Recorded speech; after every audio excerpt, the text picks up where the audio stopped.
Russ Center for Media in downtown Cape Girardeau. Welcome to Focus on Southeast, a monthly program on issues and events impacting the campus of Southeast Missouri State University. I'm Dan Woods with KRCU Public Radio. Today we're talking with Southeast President Dr. Carlos Vargas. Dr. Vargas. Good morning, Dan. How are you? Good to see you. Very good, thank you. It's been a little while since we've talked, so we have several topics we'd like to talk about today. Let's start with the budget. We talk about the budget a lot on the program. Now we're in a new fiscal year, so let's talk about how last year ended and what do you see coming for this new fiscal year we're now in. Okay, very good. As you know, in fiscal year 18, we actually had a budget cut of about 9%. Initially, it was 6.58, but there were some withholdings that the government imposed, and so at this point, we ended up with fiscal year 18 with a 9% cut. For this year, for fiscal year 19, it appeared that we were going to have an additional 10.1% cut. The governor had proposed that. As you may know, there were a number of conversations and events that took place that ended up having that cut not materialize. The governor stepped down, and the new governor actually signed a bill where we actually basically end up with a flat budget. So our funding will be the same as ended up being in fiscal year 18. There were a lot of conversations with the legislature, and eventually the House and the Senate came together, and we all agreed that we would have our cut that the governor had proposed restored, that 10.1% that I mentioned before, and that we would be committing to not increasing tuition more than 1%. The CPI index, the CPI actually called for us to be able to increase it to 2.1%,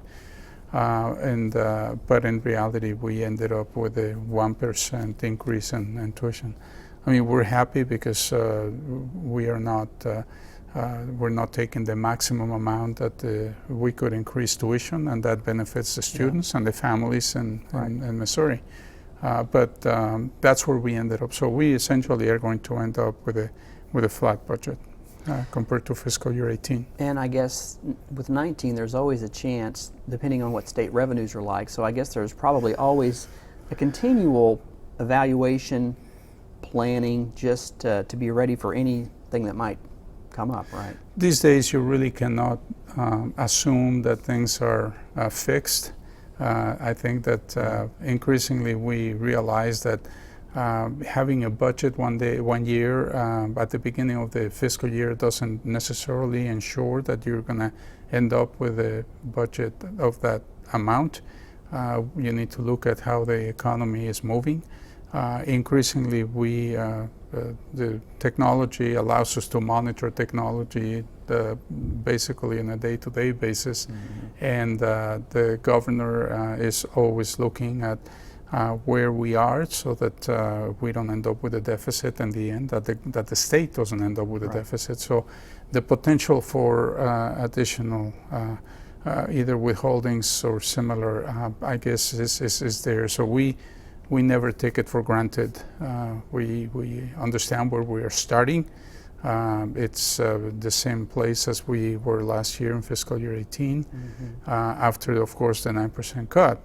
So we're 9% below where we were in fiscal year 17. But nevertheless, we continue to monitor where we are, and of course, we're doing everything we can to make sure that we enhance our revenue at the university. And speaking of that, along those lines, one of the things I've noticed, just as a layperson watching the media, it seems to me that a lot of institutions around our area are advertising more. I see more billboards, I hear more radio ads, I see more commercials.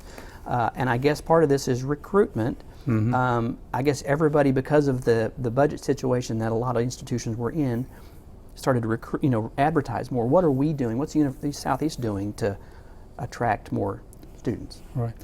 Well, yes, you said it right. Marketing is a fascinating field.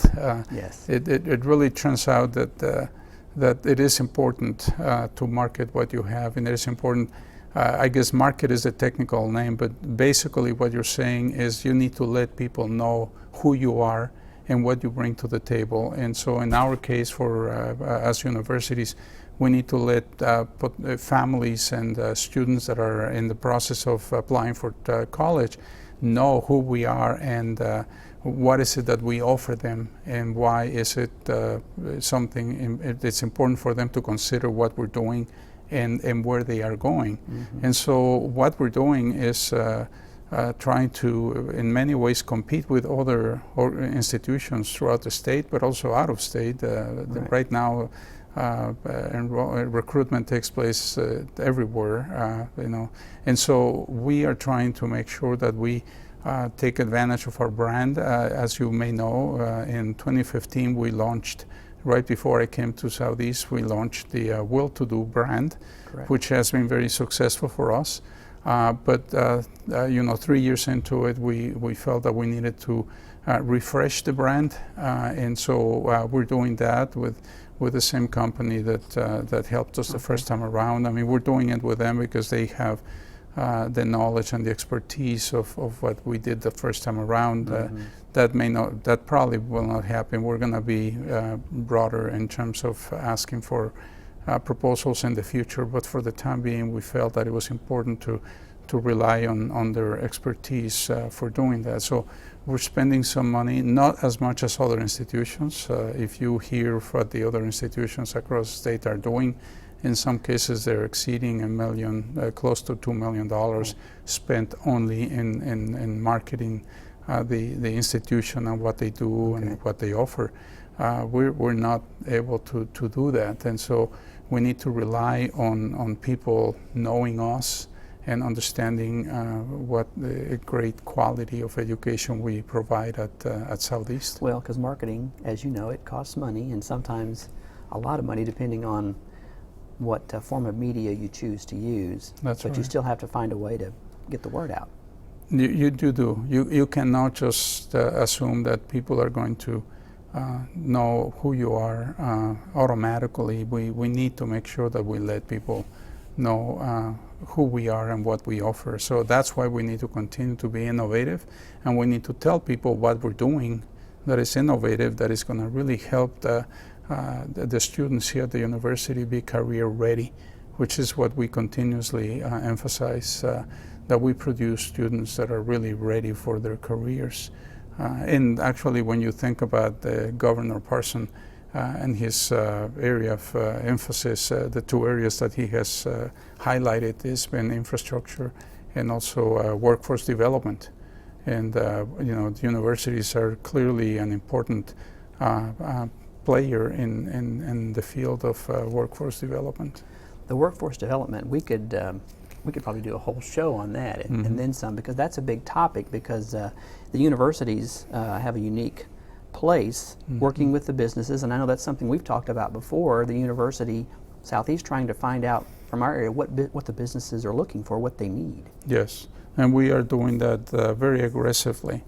We're working certainly with the Chamber of Commerce here in Cape, and we need to work with industry and businesses around the region to make sure that they understand that they can come to us. And we are going to them too. We're not just waiting and sitting back waiting for them to come to us. We're going to them, asking them, what is it that we can help with to provide, to help you fill those positions that you, in your business, that you need qualified people and talent in. It's an ongoing process, and there's a lot of work back and forth to make it happen. Mm-hmm. Yes. Well, Dr. Vargas, let's take a short break. We'll continue our conversation with Dr. Vargas in just a moment. You're watching Focus on Southeast. We'll be right back. Okay.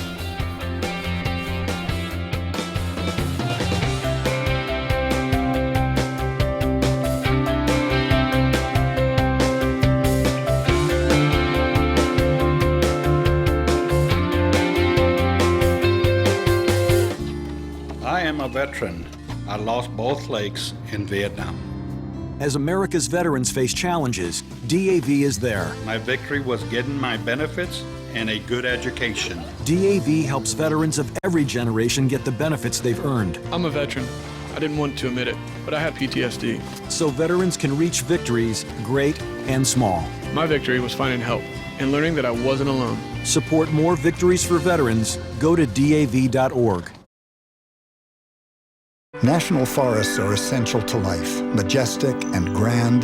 They clean our air, supply drinking water to millions of Americans, and provide homes to countless wildlife. They fuel our imaginations and inspire us to think big. Now, our national forests need us. Fires and natural disasters destroy millions of trees each year. That's why we're replanting our forests from coast to coast. Visit arborday.org. See how you can help. At Southeast Missouri State, we know agriculture can mean so much more than working on the farm. It means research and lab work that lead to profitability and sustainability. It means creating new jobs, jobs that other people haven't even thought of yet.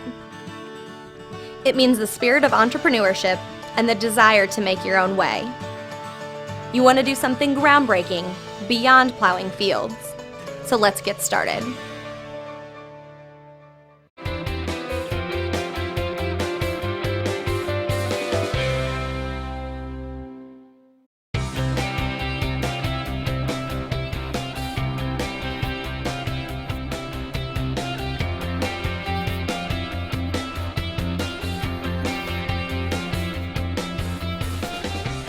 Welcome back to Focus on Southeast. I'm Dan Woods with KRCU Public Radio. We're talking today with Southeast President Carlos Vargas.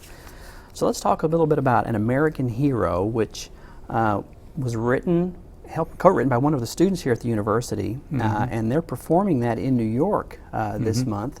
A very exciting opportunity for our faculty and students here at Southeast Missouri State. Yes, it's a really fantastic development.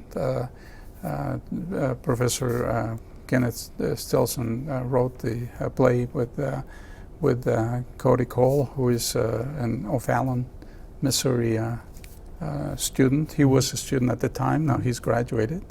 But we're going to have 30 university students and some faculty go to New York City. They submitted this play, this musical, to the New York Musical Festival, and out of over 200 entries, they were selected, and I understand we are the only university that actually was selected. Really? Didn't know that. And so they're going to present a total of 5 performances at the end of July. It's July 23rd, 26th, 27th, and 29th. In off-Broadway, very close to Times Square.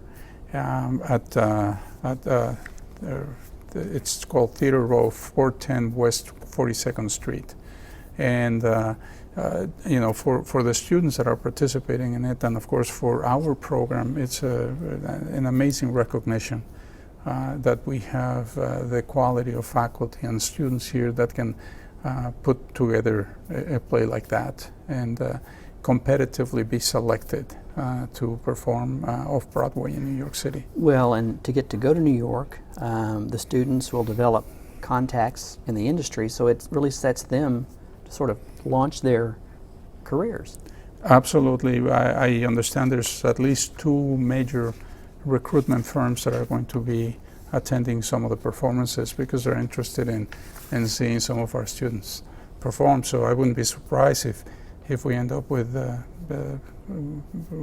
couple of students that may get interviews for jobs in the field. So it really is a feather on our cap, absolutely. Well, it's funny when you say that. The first thing I thought of, you think of sports and recruiters, they come watch games. But I guess in this, it's the same thing, sort of. They come to watch. And it's the same thing. It's fantastic. I know some of the students. There's going to be actually 2 rehearsals here, dress rehearsals here next week. They're at no cost. You just have to attend, and we're looking for donations too, because making that trip with 30 students and some faculty to New York City is is not cheap. But we want people to have an opportunity to see the play, at least in the dress rehearsal mode, and hopefully somebody will make a trip there with us. We're going to be there. My wife and I, Pam and I, are going to be there. We are actually going to take advantage of that visit and have an alumni reception in New York City. Also, because we do have a significant number of alumni in that city, so we're going to take the opportunity to connect with them. But, you know, I'm always amazed. There's Southeast alumni all over the country, so that's nice that opportunity is there. I think this is something, just sort of a neat thing to happen. And there was a USO show earlier this month. I know that Jerry Ford and his orchestra played, and that was a help to raise funds to help make this trip possible. Absolutely, yes. Yes. That was a nice event for the community to enjoy, so that's exciting news. So let's stay at the River Campus for a moment and talk a little bit about this upcoming season. I think it's the 12th. The 12th season, yes. It's amazing. Yes, that's right. You know, it's this River Campus, I guess, was started in 2007, and now we're going into our 12th I remember season. that. It's. I wish I would have been here, but I wasn't. But certainly, Dr. Dobbins and people who were here at the time deserve a lot of credit for what was done, and the city too, because this was an effort that brought the city and the state and the university together. Wonderful experience. Well, what kind of productions can we expect? Well, we have a number of them. For example, we have Turn It Up, The New Sound of New Orleans, Evita, and Rent. That's for the Bank of Missouri touring series. Okay. Then we have Jesus Christ Superstar, Sister Act, Othello, and the Rhodes 101 Stops and the Commerce Bank Conservatory of Theater and Dance series. Then we have Handel's celebrated masterpiece, Messiah, and Verdi's world-renowned Requiem performed as part of the Cuba Financial Southeast Missouri Symphony series. And we're going to actually have the Great Russian Nutcracker by the Moscow's ballet. Oh, that's very popular. I think that's been here several times. Several times, well received. Yes. Mm-hmm. So we're going to have other special events. I think we're going to have a performance by country music Gene Watson, who is a legend, and the Paper Doll Militia in Warped, an aerial theater experience embracing the mysteries of time. So very suggestive, very exciting. So what's interesting about the River Campus is, especially mainly for the productions that are done by our students, it's just good experience for them, again, that leads into things like An American Hero. So they have all of this background and this real world experience that we talk about a lot, and hands-on and doing things. It is, and one of the things that I think we need to point out is that it's just really difficult to imagine a community of the size of Cape having this kind of performances, the quality and the variety of performances that we are presenting through the River Campus. So I hope that the community will continue to rally and attend and benefit and enjoy these performances, which are really unusual, as I said, for a community of the size of Cape. And they just had their 5th Summer Arts Festival at the River Campus over the summer, and that went well. I think there were, I heard 4,000 maybe in attendance, maybe more than that.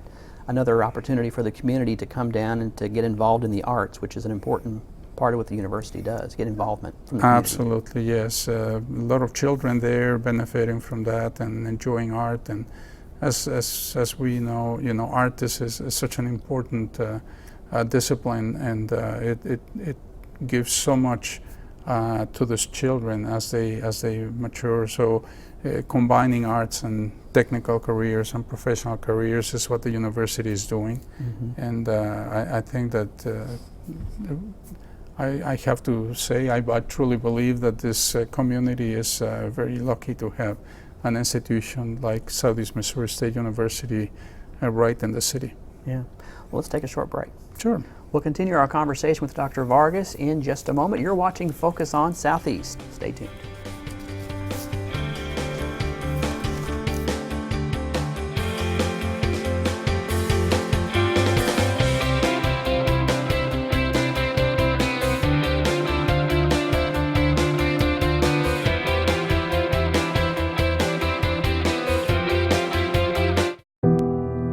Facing life's difficulties takes strength and determination. Whether it's physical challenges or struggles you can't see, it takes strength to ask for help when you need it. Learn how other veterans have reached out and hear their stories of strength and recovery at maketheconnection.net. Problems, the ones nobody talks about at cocktail parties. We go looking for them.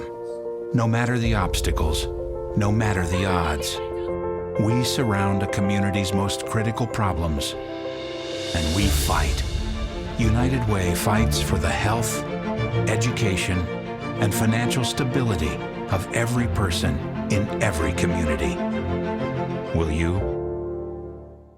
You can sing in the shower and doodle in the margins of a notebook for the rest of your life, or you can push your creativity to center stage and develop the skills to back it up. At Southeast Missouri State University, you can surround yourself with minds that are as creative and weird and beautiful as yours, at a campus dedicated exclusively to the arts, with classmates who share your passion and faculty who know the industry. You've got talent. Let's see what you got.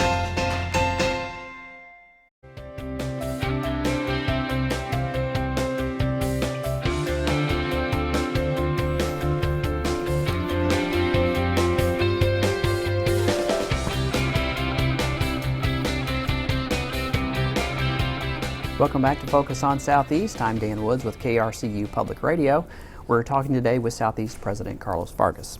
So let's talk a little bit about Governor Parson's recent visit to Cape Girardeau and to the Barton Agricultural Research Center. And he took questions, I understand, at this event. I know you were there, agriculture and infrastructure. So tell us about that visit and what the governor talked about. Yeah, it was very interesting. I was happy that I had an opportunity to be there. He met with a group of farmers and leaders from the region. He came to the Barton Agriculture Research Center, and he had a roundtable discussion, talked a little bit about what his interests were, and he talked about the importance of infrastructure, broadband access, which of course, as we know, is so important these days. To have access to high-speed internet is actually very, very critical. He talked about in the conversation, this issue of safe water came up, skilled labor, of course, workforce development, financial security for farmers.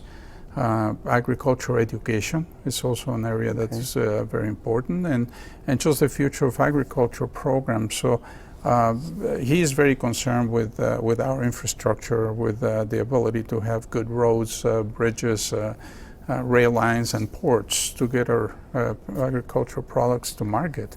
That's so important. And he also advocated for the private sector to partner with Missouri colleges and universities to prepare students with the tools they need to be successful in the workforce. And that's something that is a responsibility that we at Southeast Missouri State University take very seriously. And I had an opportunity to make a few comments. Dr. Julie Weathers, the department chair for agriculture, also made a few comments. But I indicated to the governor that we were willing and ready to be helpful, that we wanted to be part of the solution.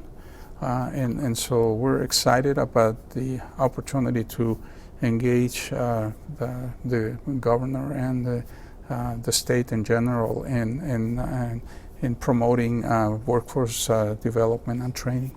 Well, he's a former cattle farmer. And now governor. So he has a unique perspective, I would imagine, on agriculture and farming in the state, which is a big thing, especially in our region. And Southeast our agricultural program has been going strong for many, many, many years. Many years. And we're working very hard to strengthen it even more as we speak. But you could tell that the individuals that were in the round table, the farmers, really felt comfortable with him. I was impressed with him. He's a very real person, very simple, very straightforward, and so I was happy to have an opportunity to express to him how our university here is willing to step up and be helpful.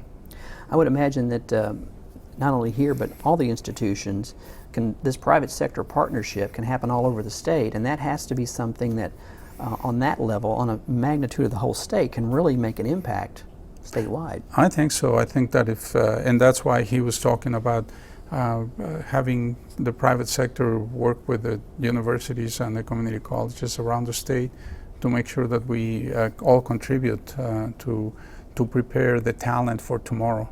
And I think that's something that we are actually working very hard on doing that, and we've had some successes here at Southeast.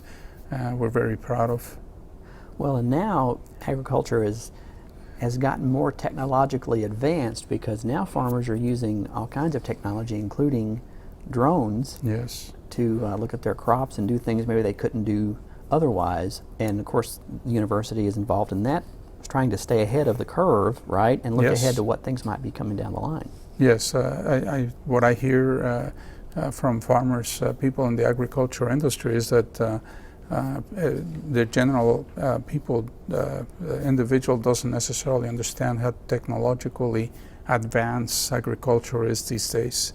No longer are we have this image of the somebody working the field with with some tools, and now you have these tractors that are based on, they have global positioning system devices, yeah, and drones and all that. So I drove a tractor a few times when I was younger, and we didn't have anything like that in there. I didn't. I wish I would have been able to do that. So you wouldn't have wanted to ride with me. I was a little dangerous driving a tractor, but it was fun.